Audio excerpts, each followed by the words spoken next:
jiruu hinjifachuu wanni jedhamu hin yaadamu. Guyyaa 5 hojjechaa guyyaa 7 nyaachaa 5 hojjettee 7 nyaattee jiruu ati injifattu tokkollee jiraachuu hin danda'u. Kan kana caalaa nama gaddisiisu immoo hojii hojjetamu san fedhiidhaan osoo hin ta'in dirqiidhaan hojjechaa bu'aan inni ufiifis dhaabbata keessa hojjetu saniifis buusu tokkollee hin jiraatu. Kan nama dinqisiisu immoo guyyaa qarshiitti argatu guyyaa cubbuun irra gahe guyyaa miidhamaa guyyaa rakkoo godhee dararee ilaalee Black Monday jedhanii maqaatti moggaasanii hirribaa ka'ee deemuudhaaf namni ganamarraa haga galgalaatti of qusataa oola. Guyyaan wiixataa guyyaa qarshiitti argatu. Guyyaan sanbataa guyyaa qarshii san itti balleessu. Guyyaa qarshii itti argatu san ceemmaa. Wiixata guyyaa ulfaataa guyyaa dukkanaa guyyaa rakkoo taasisaa. Jimaata immoo guyyaa sanbattallamii waan torbaan dalagee ittiin balleessu sanitti gammadaa. Hojiin hojjetamu tokkos hin jiru. Jireenyi fooyya'u tokkollee hin jiru. Hojii hojjettu keessatti fedhiin keessa hin jiraanne taanaan guddinni isaas akkasumatti waliin qancara. Kanaaf hojii abbattu oomisha malee hojiin hojjetamee namatti dhufu hin jiru wanni jedhamuuf isa kana. Hojiin eessaa jalqaba? Hojiin eessarraa jalqaba? Hojiin akkuma ilmi namaa gaafa jalqabaa garaa haadhaa keessa ture sana booda baatii 9 sana booda waggaa 2 harma haadhaa hodhee sana booda miilaan ijjatee daa'imee miilaan ijjatee fiigee dhadhaabbatee dargaggeessa ta'ee guddatee fuudhee ilmaan argatee ga'eessa ta'ee dulloomee du'utti hojiileen akkasitti guddata. Jalqaba gaafa jalqabdu homaa harkaan qabdu barnoota sin qabdu aqlii uumamaan rabbi sii kenne qabattee dhufta. Aqlii keetti fayyadamtee waan si fakkaatuu fi waan si madaalutti ceeta jechaadha. Barsiisaan har'aa barataa kaleessaa ta'uu hubachuun barbaachisaadha. Hojjechiisaan har'aa hojjetaa mana namaa ta'uun, hojjetaa waajjira namaa ta'uun, hojjetaa mootummaa ta'uun beekamaadha. Hoogganaan har'aa hoogganamaa kaleessaa ta'uu hubachuun barbaachisaadha. Abbaan qabeenyaa har'aa dhabeessa kaleessaa akka ta'e hubachuun barbaachisaadha. Ganama hirribaa ka'anii qarshiin miiliyoonaan san irraa namatti roobu tokko hin jirtu. Hojii barbaachisa jechaadha. Hojiin immoo akkaataa humna ofiitiin malee ganama irraa haga galgalaa manaa baan ta'anii konkolaataa bareedaa oofuu, mana bareedaa ijaarrachuu, maatii bareedaa horachuu kuni abjuudha. Abjuun hin ammaaramu hirribaa dammayxee jennaan hin dhabama. Karooraan hojjetama. Hisaaba ofiitiin. Buna gurraacha kararra gurguruun si barbaachise taanaan achirraa jalqabda. Maastikaa, hanphee, bishaan kararra gurguruun barbaachise taanaan kararratti gurgurtee jalqabda. Akkasiin nama taata. Garaa keetiif itti gaafatamaan mataa keeti. Maqaa keetii miti. Maqaan kee maqaa keeti. Garaan sin dhiisu. Maqaan rakkoo tokko hin qabu. Isa biyya alaa deemnee, isa biyya nama bakka namni nu hin beekne deemnee dachaa dalagnee argannu san bakkuma namni nu beekutti seeraan dalagannee walakkaa isaa yoo arganne gahaadha. Kanaaf jalqaba of amansiisuun barbaachisaadha. Hojiin ni oomishama. Har'a konkolaataa namaa dhiquun akka qaaniitti ilaalama. Biyya ormaa dhaqanii konkolaataa namaa dhiquun immoo akka gammachuutti ilaalama. Paaspoortii bareedaadhaan. Maaliif hojiitu argame? Asitti garuu hin tuffatame. Gadi jedhanii nama jala hojjechuun rakkoo ta'e. Kan hawwamu hojii osoo hin taane qabeenya abbaa bira hojjetanii san qofa ta'e. Kanaaf gad jedhanii hojjechuun barbaachisaadha. Hojii hogguu jennu barnoonni hojiidha. Seeraan barachuun, gireedii bareedaa fiduun, qabxii gaarii fiduun hojiidha. Maaliif jennaan qabdii boriiti. Waan har'a dalagee bor nyaata. Wa illaa har'as rakkataadha boru kadhataa ka'a. Haalli mijachuu dhabuun hin mala.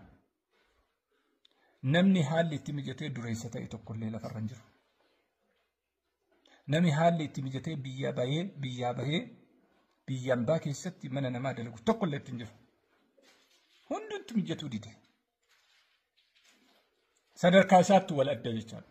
Kanaaf hojii hojjechuun barbaachisaadha. Harki hojii beeku.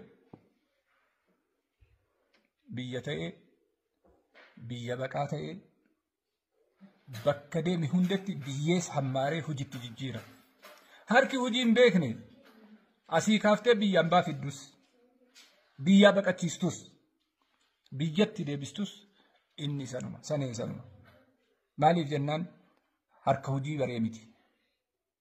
Harka taa'uu bare, harka dubbii bare, harka jecha malee gocha hin beekne waan ta'eef. Sammuu ittiin waa xiinxallee waan haaraa ittiin oomishu osoo hin ta'in sammuu nama ittiin madaaluu qofa waan sammuu ammatee waan deemuuf. Kanaaf warri hojii hojjettan tokkoffaa hojii kee jaalladhu. Hojii kee jaalladhu. Mahmaa kaan akka fedhe haa ta'u. Homa fedhe ta'uu danda'a. Hojii kee jaalladhu. Hanga waajjira san keessa jirtu. Hanga bakka tokko dhaabbata san keessa dalagaa jirtu. Hanga carraa biraa hin qabne carraan ati qabdu isa ta'etti jaalladhu. Jibban hojiin hojjetamu tokkollee hin jiru, natiijaan argamullee hin jiru, qabxiin ati fooyyessitullee hin jiru. Tokko kana. Lammaffaa waanuma xiqqoo hojjettu san qulqulluu hojjedhu. Waanuma hojjettu san qulqulleessii hojjedhu. Kan namni sitti hin roorrisi. Ka cubbuu ittiin hin dalagne. Ka mootummaan ittiin yakkaaf sin barbaanne. Waan qulqulluu firee lama, firee sadi waan dalagdu san qulqulluu ta cubbuu hin qabne dalage. Santu mi'aa qaba. Daldaltu waanuma xiqqoo qulqulluu dalage. Barattu akka qulqulluutti baradhu. Nama hojjettu waan bareedaa hojjedhu. Rabbis namni si galatoonfata jechaadha. Nama hojii hin beekne, nama hojii hin jaalagne mallattoo isaa sitti hima dhagee.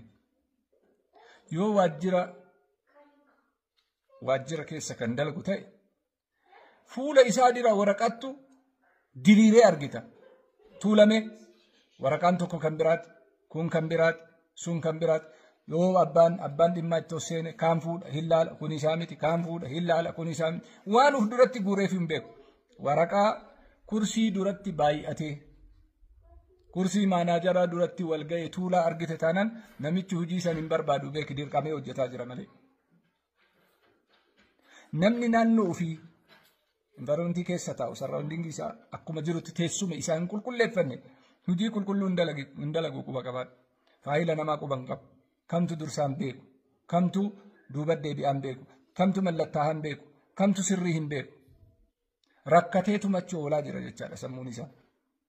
Kanaaf waajjira mootummaa tokko dhaqxee, waajjira dhuunfaa tokko dhaqxee, dhaabbata wayii dhaqxee, maanaajarri si dura jiru sun waraqaa tuulee si eegnaan namichi nama hojiitii miti quba qabaadhu. Xumuruuf sagantaa iyyuu hin qabu. Namni hojii hojjetu, hojii qulqulluu hojjetu. Naannoo isaa qulqulleessa. Teessuma isaa qulqulleessa. Yeroon seena yeroon baha. Tokko kanaan beeki. Isa lammaffaati. Hogguutti of seentu fuulli isaa ifa hin qabu. Ati immoo maal barbaada dhufte kasiin jedhu jira. Inni maal barbaacha achi taa'e.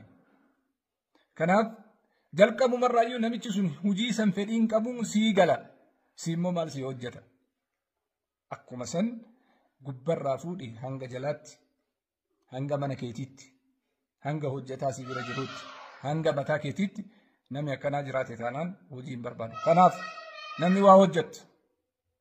Tokko guyyaa wiixataa jaalladhu. Guyyaa wiixataa guyyaa saantimiitti hojjettu. Guyyaa sanbataa ofirraa eegi. Guyyaa saantimiitti balleessitu. Guyyaa qabeenya keetti balleessitu. lammaffaa sa'aa 8 dalagdee hiyyummaa injifachuu hin dandeettu. Yoo xinnaatee barsiisaa taatu bakka biritti ijoollee mana namaa ijoollee ambaa jalatti hogga baankii keessa dalaydu mana namaa hisaaba hojjetaa namaa hojjechuudhaaf yaali irratti waa dabaladhu.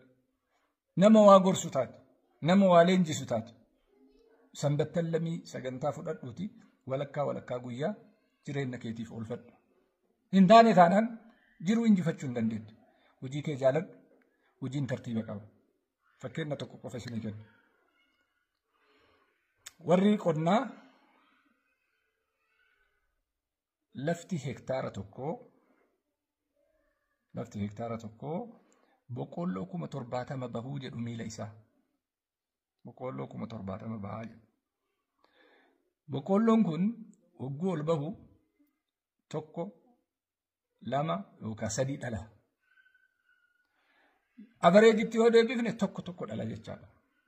Ka 3 illee haafu, ka 2 illee haafu, kan dhallee fi ka dhalu walitti daballee tokko dhala. Kanaafuu boqqolloo muka 70 qabnaa jecha 70,000 hektaara tokkorraa.